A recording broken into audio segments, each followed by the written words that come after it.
DK, your best wingman. Grow with DK. Searching for World Mediation Deacon. Delcy Lagones de Anglim. Was there any impressive mediation advocate, or an impressive or funny or memorable mediation advocate? I've come across with lots of very enthusiastic mediation counsel in my mediations who subsequently have gone and trained themselves as mediators, interestingly enough. But the majority of them did the training not to become mediators, but to understand the process, to know exactly, which is what I suggested to them in any case. I said, for you to understand the inside out the process, you must train. They very often, the lawyers will say to me, I'm not good at this mediation. It's just not for me. I don't have patience. I couldn't do it. And I will say, it's not to become a mediator, but to understand the process. And of course, at this time, there were no training for lawyers wanting to represent clients in mediation. It was just for mediators. But these days, of course, we do have such trainings, which are excellent. So in old days, you trained the mediation counsel how mediation counsel need to do on-the-job training while their clients paying their money. Exactly. It was for free. It was a free education. Yes. You did great job.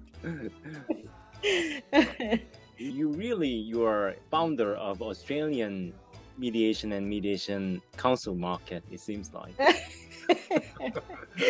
You're very kind. I don't think so. But one of the first lawyers and mediators to become a full-time mediator.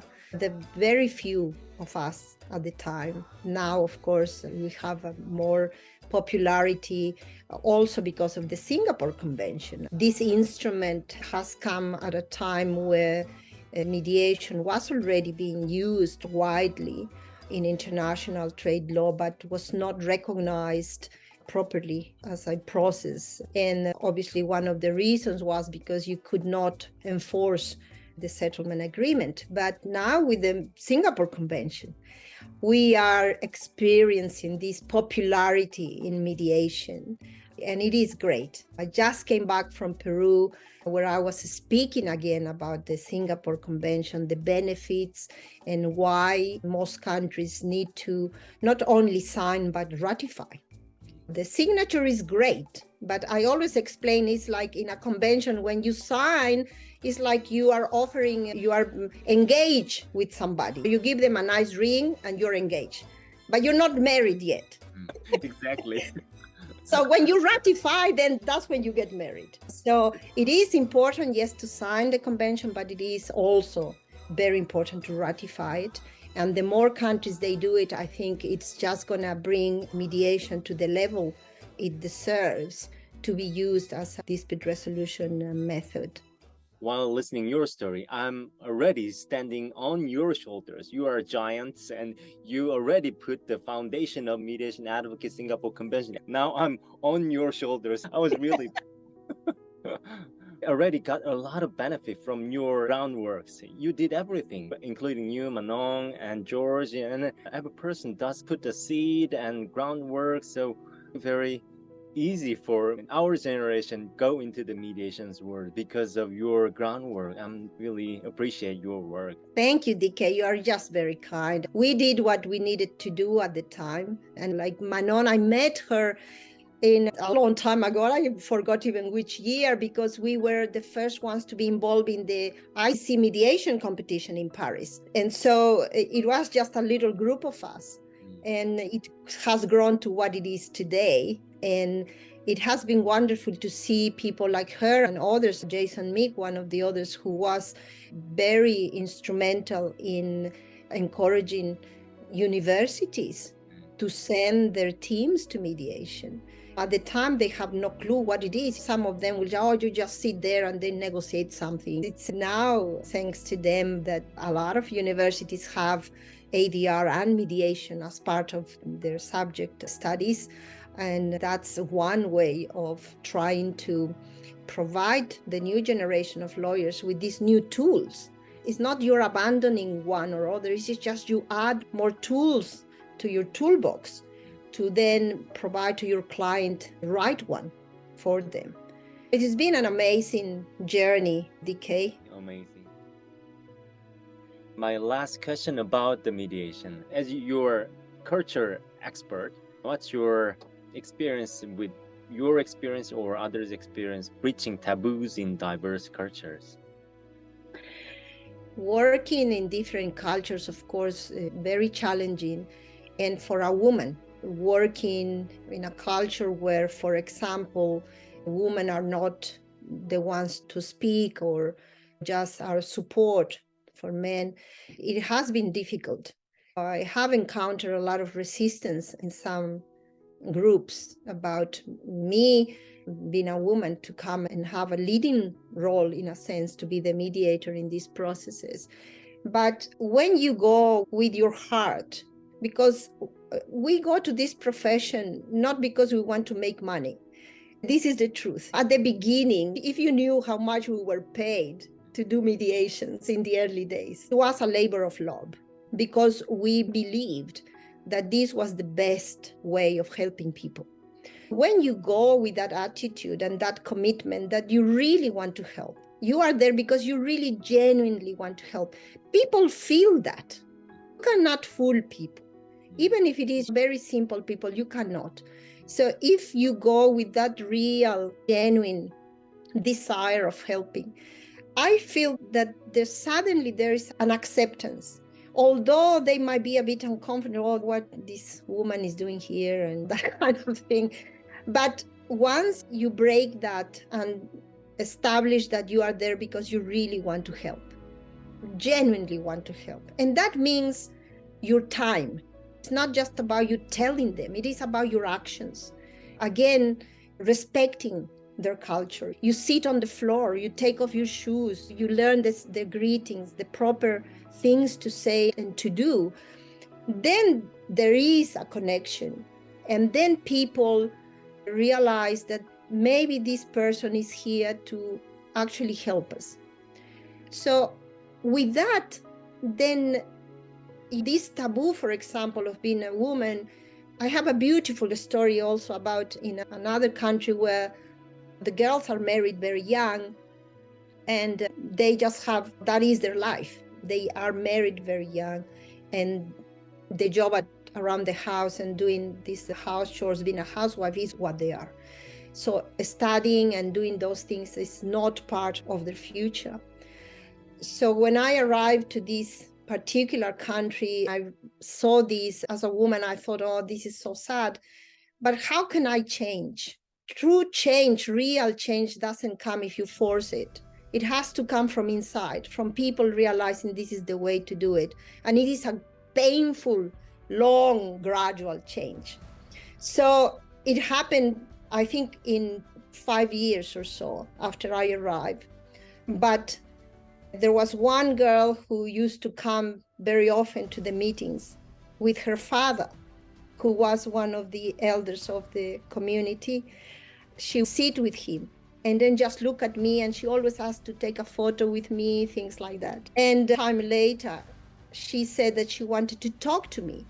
So I talked to her and she said, I want to study. She said, I want to help my people. I would like to be like you. And I thought, oh, wow, how do you respond to that? You are breaking rules and taboos, and how do you interfere, in a sense, with this social group? They have certain things to do. I said to her that what she wanted to do, and she was very clear. She doesn't want to get married. She wants to study. And so as a mediator, I help her to do reality testing. What would you do if you do this? What do you do? And herself, then she said that she wanted to talk to her father and ask him. So the next trip I was there, her father told me he has sent her to the nearby, a little bigger town to study. Wow. The first girl in this little village to have not been married at 14, but instead went to the near town village to study. And now her sister followed her steps. And now the little girls in that village, of course, they know that there's something else that they can do. There's still some others that are happy to do the group, thinks is the best. But there is this change, in a sense, that the culture of not just doing this. And as you can see, it was not an imposed thing. It's not that you must change or you criticize them and they, oh, this is terrible. But this gradual change came on its own with the role modeling and all those things. And so this girl now, of course, she's grown up and she is working with a big organization, helping her village in that way. Truly touching story. You have a lot of stories. We need whole day. Yes, lots of stories, DK. This is one of the things. I was talking to one of my interpreters the other day, and then I was saying to him, I will talk a little bit about your hobbies. And then when they asked me, what's your hobby? And I said, I like running in the morning and dancing when I have the time, early in the morning. And this is something my father taught me when I was 13 years old in the Andes, 4,000 meters above sea level. He wakes me up at 6 in the morning to run, and I'm saying, why? Why do you hate me so much? And then he said to me, one day you will thank me for this. And beanies and gloves and running. Yes, one of the biggest lessons of my life, my father taught me to be strong. If you can run in this weather, at this altitude, you can do anything, basically. That was his lesson, right? So I was telling my interpreter, my hobby is in a sense, and then he said, I think your hobby is talking. That's not hobby, that's the main job. Exactly. So yes, lots of stories decay, maybe for a second time. Yes, maybe second time. I believe there are a lot of stories, but among a lot of stories, can you choose one of your favorite failure you have ever made? Well, there are many who reflect what did you say and what you said influenced or affected one of the people. It's always about being brave enough to recognize if there was something wrong, then not to try to do the same thing again in the future. I cannot recall a particular one, but of course, many of them were, especially at the beginning of being a mediator. Because if you're a lawyer, you are trained to make judgments very quickly, because this is how we guide our clients. They come, tell us a story, we say, okay, this is how we're going to do it. You make decisions in your mind very quickly, you make prejudgments and you follow. So from that to become a mediator, it is challenging. You are very much inclined to say to them, oh, well, you should be doing this and that, or why don't you do this and that? It's so on those initial years, I did probably said a bit too much. Maybe I did say, this is very wrong. How did you do this? Criticize my client. But of course, then you learn. And it is a very long road from the time you train as a mediator until the time that you don't need to be reading your notes. My first mediation, I had my little notes not to forget about this, and you're very constantly looking at that. One of the things that I find interesting is that in a lot of the trainings that are done for mediators, there's not enough emphasis in the mediator's well-being. So how do you, in a sense, share your experience as a mediator with a colleague? Or here at our center, we do have often enough mediators meetings where within the frame of confidentiality, of course, we share stories. We barely say this case was really difficult because of this or that, or, oh, I was so angry, I wanted, this client was horrible, everything, because we do feel those things. I think it is important that we provide this forum for mediators in practice to share this load.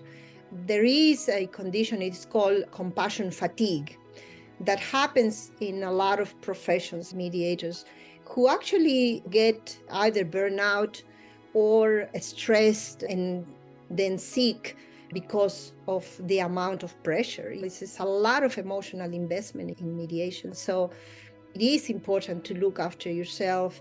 You have music, you have dance, and you have other meditation.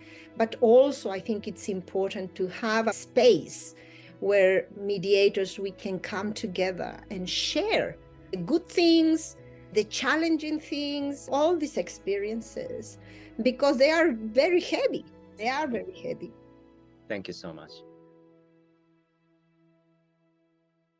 I think you already explained the habit that most improve your life. Correct. I try to run every morning 5 kilometers.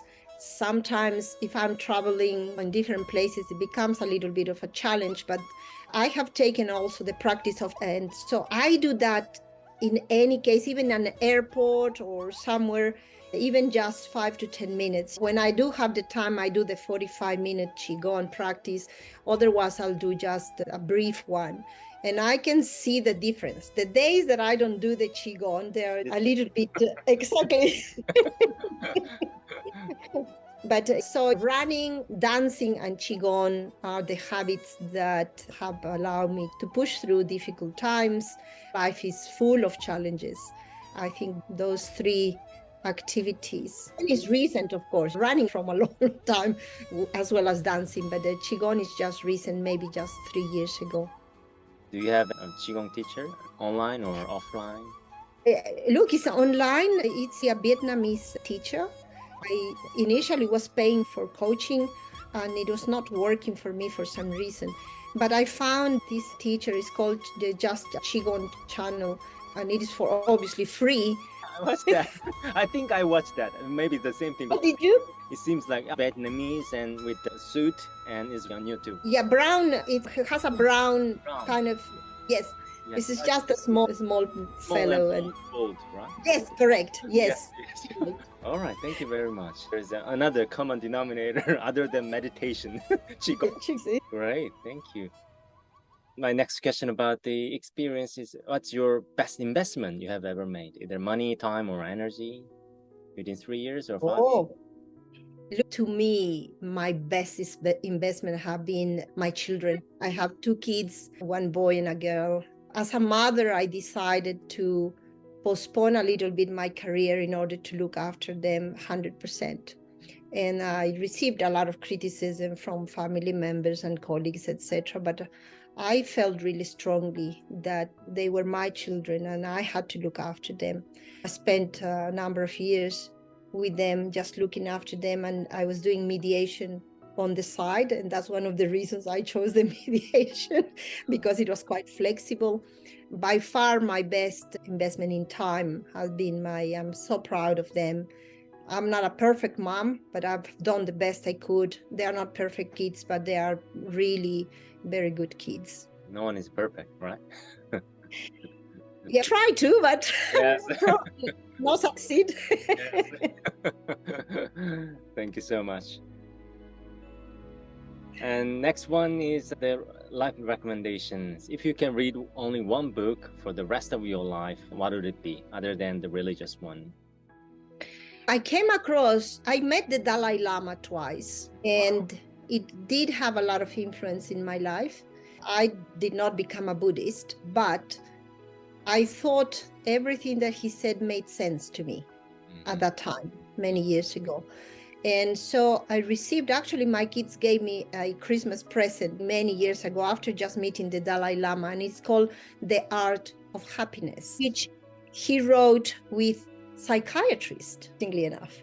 So the psychiatrist did a lot of the writing, but the Dalai Lama also has a lot of input into this book, his recommendations, his views about life, etc., etc. So it's not a religious book, it's more a lifestyle type of book. And I read it, I have probably read it a number of times, and there are some chapters that resonate with me at certain points and some others. So I don't read it completely. And I have this very interesting habit of reading books from the last part to the front. I don't know why, since I was a young person. So I will go to the last chapter and So you want to know conclusion first. probably, yeah, that's a book that I really enjoy, and I have it next to me all the time. Thank you so much. While listening your voice for more than an hour, your voice is very calm and relaxing, and at the same time, you have certain power in your voice. So your voice is very good for mediating the bodies. Not that fast, not that slow, in the proper rhythm and power and softness. I think that's a huge gift. Thank you. One of my clients said, "You are one of the few people that I would like to talk to." And I was intrigued and I said, "Why is that?" And he said, "I don't know." He said, "There is a combination of warmth, but also firmness. Like I feel that you can guide me, but also that you will not judge me. So there is a warmth in your manner of speaking that makes me want to talk to you." Yes, that makes you a good storyteller and story listener. Thanks for saying that, DK. That means a lot to me. Is there any regular secret routine that makes you a world master mediator other than your run, dance, qigong?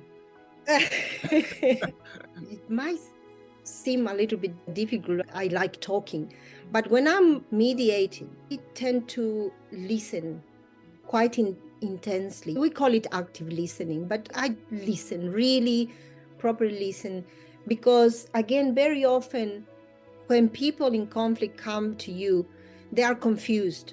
So they probably think that they want this, but in reality, they want that. And so to listen to them and to hear properly, it's a transformative effect, because then, you are able to help them to identify exactly what their needs are, what their interests are.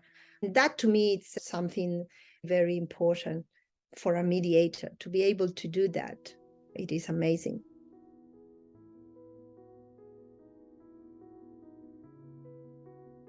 Let's go to our last questions. Is there any unique tip as a senior to lawyers in their early 30s? It could be lawyer, it could be startup lawyers who could do the venture or establish a company or move to in-house counsel, or just businessman, businesswoman. Nowadays it's very difficult moment financially and globally. So is there any tip for them to cheer up?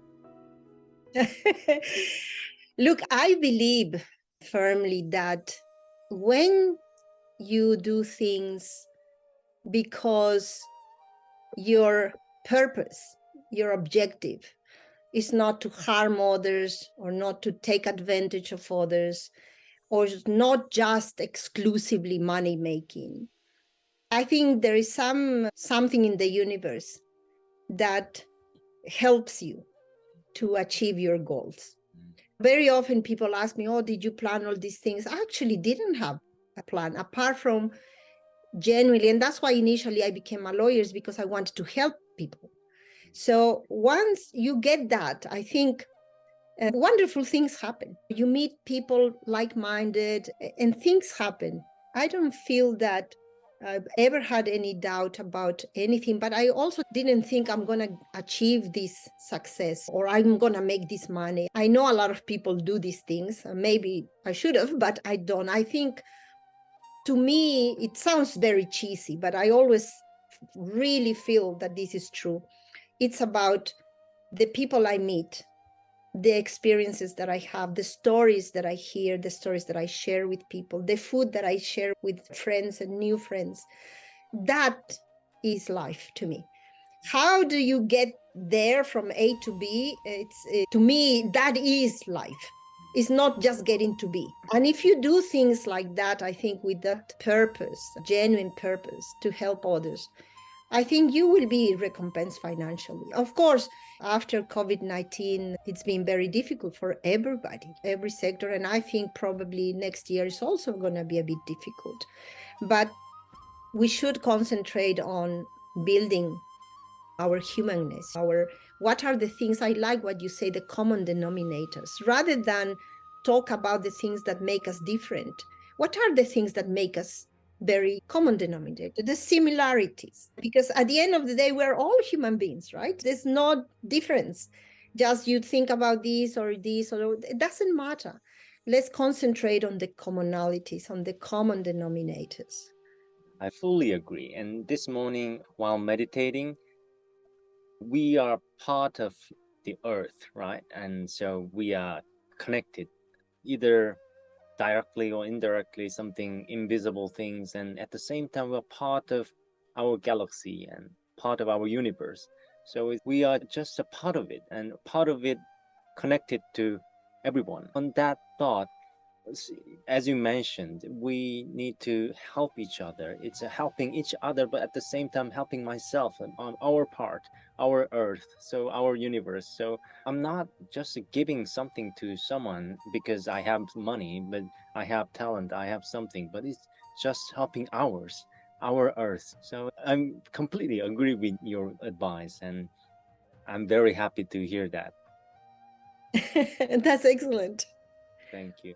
And my last small question, any plan to expand your culture experience mediation to Asian countries, India, the Middle East, Korea, Japan, China? I have been in India and do have a connection with India. We do have an organization, APCAM, the Asia Pacific Center for Arbitration and Mediation, which we started with my friend Anil Savior from India and Iram Majid and all those wonderful friends. But for me to continue working in this region is really important. I really want to come to Korea, as we have done a number of events and classes with Professor Park. And I really am honored to contribute with that. And I hope to continue doing that. Yeah, there's so many things to do and so many places to go, DK. Thank you so much. You are still young, very young. Thank you very much. You're so kind. Yeah, because of your running, dancing, and qigong. Yeah, it helps. It helps. Yes. Yeah, let's stay connected. Thank you very much for this long time interview, and I'm really appreciate. Yes, thanks. I just want to finish by sharing something. My daughter, she's 20 years old, but she's very mature. And then she says to me always, Mom, when I call her when I'm working overseas, and then she says, Mom, are you looking after yourself? And I say, yes. And she says, if you don't look after yourself, you cannot look after your clients. Wow, that's So, right. yeah, so please do. And I think it's an advice that I want to share with all of you. And sometimes you think, but what does that actually mean? Look after yourself. It takes different forms for everybody. For you, might be playing your beautiful instrument, doing meditation in the morning, or going for a walk, or whatever it is. But I think that it is so important that every day you take that, either however much time you have to do that, to reconnect with yourself. Very important. That's another great advice from your daughter. Thank you so much. My pleasure. I will tell her. What's the Spanish? And see you again. Hasta la vista. Hasta la vista. Delcy, Exacto. hasta la vista. Bye-bye. Hasta la vista. Bye-bye. Thank you, DK. Thank you so much.